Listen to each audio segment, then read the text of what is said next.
नमस्कार, म आज तपाईहरुलाई यो फोटोमा यो नर्मल फोटो छ। यसमा मैले डिजाइन गरेर देखाउने वाला छु। यसमा मैले जे जस्तो डिजाइन गर्छु त्यो डिजाइन कसरी गर्न सक्नुहुन्छ भनेर म देखाउँछु। हेर्नुस्, म अहिले तपाईलाई प्रिभ्यूको लागि मैले देखाएँ। यो किसिमको डिजाइन बनाउनु पर्यो भने कसरी बनाउन सकिन्छ भनेर फोटोसपमा म तपाईहरुलाई यस भिडियो मार्फत मजाले सिकाउने छु। भिडियो अन्तिमसम्म हेर्नुहोला।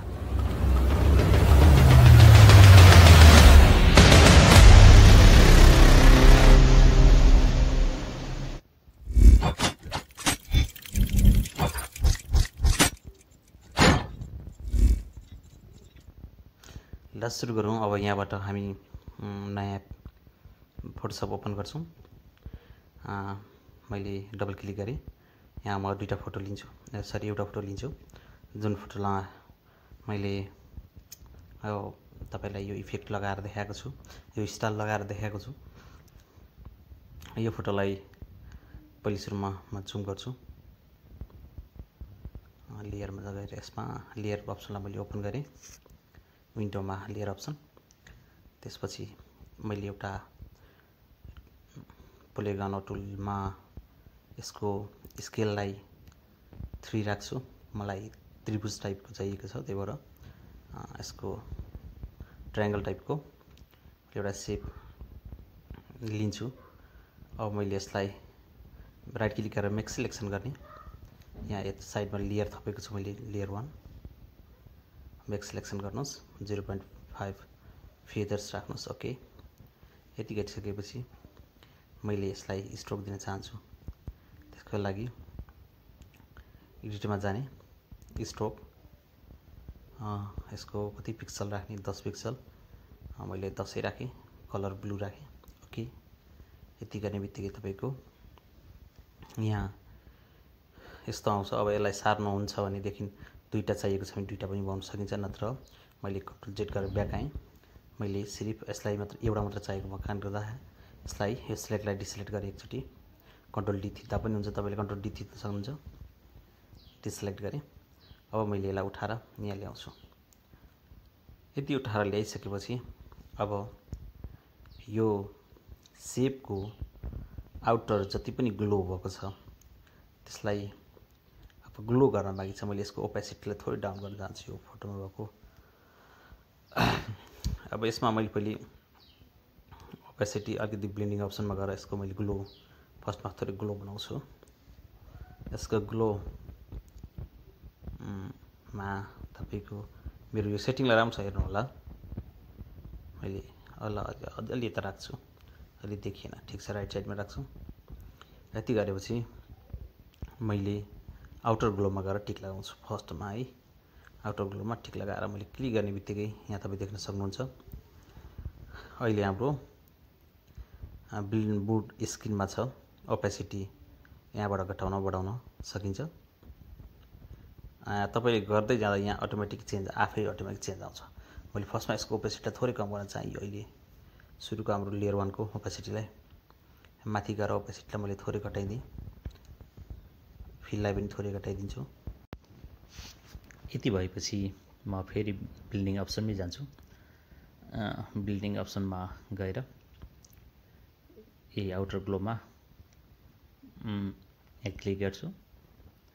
त्यसपछि यसको कलर पहिले लिन्छु। कलर कुन लिन चाहन्छु? यो ग्लो हुँदा जुन आउटसाइडमा देखिने कलर छ यसलाई म नर्मली यही कलर राख्न चाहन्छु। या पिक गरेर कलर पिकरले त्यहाँबाट पिक गर्न पनि मिल्छ। ओके, ठिकै छ, मैले यो कलर राख्छु अहिले।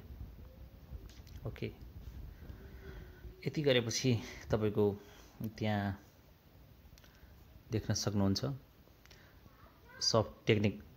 यो टेक्निकमा सफ्टवेयर राख्नुस्। साइजलाई बढाएर घटाएर तपाईँ देख्न सक्नुहुन्छ कति ग्लो चाहिन्छ। अनि कन्ट्युरमा क्लिक गर्नुभयो भने कन्ट्युरमा चाहिँ तपाईको त्यसमा क्लिक गर्नुस्।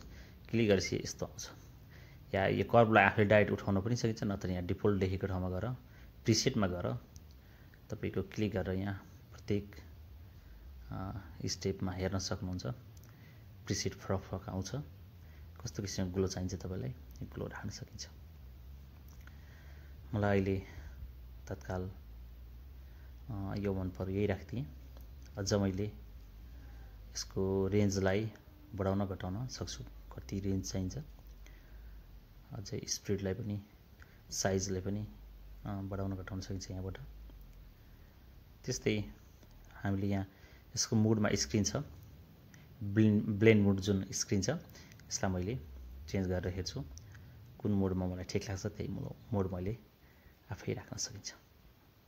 यसै राख्न सकिन्छ, एकदम सिम्पल छ। यसरी चेन्ज गर्दै हेर्नुभयो भने अटोमेटिक यसको ब्लेन्ड मोड अनुसारको फेड हुन्छ। मैले यसलाई ओके गरेँ। पछि पनि यसलाई मजाले चेन्ज गर्न सकिन्छ। म एकचोटि गरेर पनि देखाइदिन्छु तपाईँहरूलाई। यसलाई तपाईँको अब यहाँबाट पनि यसको मोडलाई चेन्ज गरेर यसरी सिधै यहाँबाट पनि गर्न सकिन्छ, हेर्न सकिन्छ। यसरी मोड चेन्ज गर्न एकदम सिम्पल छ है।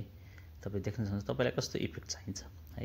मैले अझ तपाईँहरूलाई मजाले बुझाउने छु। यसमा ब्लेन्डिङ मोडमा गएर मैले यसको कलरलाई अझै म्याचिङ कलर राख्नको लागि फेरि त्यसमै गएँ।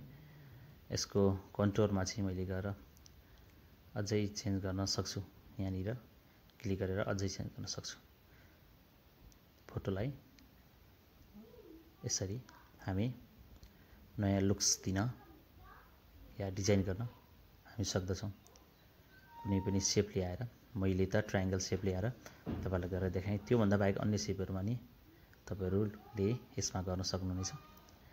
यस्तै गरी यहाँ यसलाई अलिकति जुम गरेँ, यसलाई जुम गरेर अझै जुम गर्छु।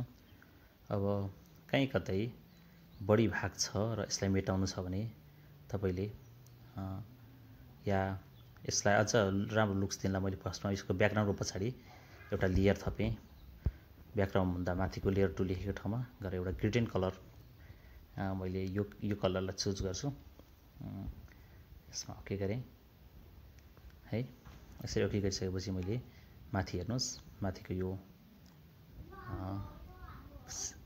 रिभर्सलाई मैले रिभर्स राखेँ। मेरो किनकि सेप यो खालको छ, त्यही भएर रिभर्सवाला मैले राख्छु। यसलाई मैले बिचबाट थोरै तल तान्छु, फेस, किनकि मलाई फेस देखाउनु छ। अनि त्यो भएपछि, यति भएपछि फेसलाई अझै मजाले देखाउनको लागि अब यसमा त लेयरले छोपियो, यसलाई अलि मजाले देखाउनलाई योभन्दा माथि मार्क्स लेयर एउटा ओपन गर्छु। राइट साइडमा मार्क्स गएर मार्क्स ओपन गर्छु। यति गरिसकेपछि मैले यो सफ्ट ब्रस एउटा लिन्छु। एउटा सफ्ट ब्रस लिएर यसको जुन फेसको एरिया, यसको सफ्ट ब्रस लिएर यो ब्ल्याक एन्ड व्हाइटमा व्हाइट माथि राख्नु होला। यति गरेपछि मैले सफ्ट ब्रसले यसको फेसमा राउन्ड गर्छु। राउन्ड गरिसकेपछि यो फेसको जति पनि भाग छ त्यो तपाईँको क्लियर हुन्छ। यसको लागि चाहिँ तपाईँले फर्स्टमा मैले यहाँ मार्क्समा सिलेक्ट गर्नु पनि थियो, अर्कै ठाउँमा सिलेक्ट गरेँ। मैले ब्ल्याकलाई माथि राखेँ है, ब्ल्याकलाई माथि राखेँ, मुनि व्हाइट राखेँ। यति गरेर मैले ब्रस सिलेक्ट गरेर यसरी फेसलाई मैले रिभिल गर्छु। पहिले सुरुमा यसरी जति भाग चाहिन्छ त्यसलाई तपाईँले मेटाउन सक्नुहुन्छ। यसरी मेटाउनुहोस्। यसरी मेटा अझै जुम गरेर गर्नुहोस्, काम गर्दा अझै सजिलो हुन्छ। जुम गरेर गर्नुभयो भने यसरी फोटोलाई तपाईँले मजाले मिलाएर बनाउन सक्नुहुनेछ। अझै तपाईँलाई यो शरीर, बडी शरीर सबै चाहिएको छ भने पनि तलसम्म पनि जुम गर्न सक्नुहुन्छ।